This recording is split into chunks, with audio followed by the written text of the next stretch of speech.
Friends, ગુરુ પૂર્ણિમાની ખૂબ ખૂબ શુભકામનાઓ. ગાંધીનગર સપના સાકાર પણ કરે છે અને ગાંધીનગર સપના છીનવી પણ લે છે. ઘણા બધા યુવાનો આશા, અપેક્ષા, આકાંક્ષા, આત્મવિશ્વાસ, ઉત્સાહથી ગાંધીનગરમાં તૈયારી કરવા માટે આવતા હોય છે, પરંતુ તેઓ ઘણીવાર મેન્ટર, ગાઈડ, માર્ગદર્શક અથવા ગુરુના બદલે તેઓ ઘણીવાર એડવાઇઝર્સ, સલાહકારોના ચક્કરમાં ફસાઈ જાય છે. કોઈ એવી સલાહ આપતું હોય છે કે તું આ PDF વાંચી લે, આ ટેલિગ્રામ ચેનલ સબસ્ક્રાઇબ કરી નાખ, આ જ કરંટ જોઈ લે, આ પ્રકારનો YouTube છે એ તું એક વખત જોઈ લે. કોઈક એવું પણ કહેતું હોય કે આ રણનીતિ છે એ સારી છે, આ રણનીતિને તું ફોલો કરી નાખ.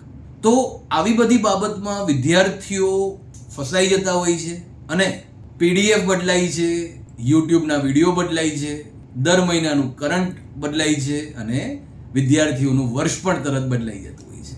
તો ધ્યાનમાં રાખવાનું છે કે સલાહ માત્ર એવા જ લોકો પાસેથી લેવી જોઈએ કે જેમણે આ ફિલ્ડમાં કંઈક અચીવ કર્યું છે.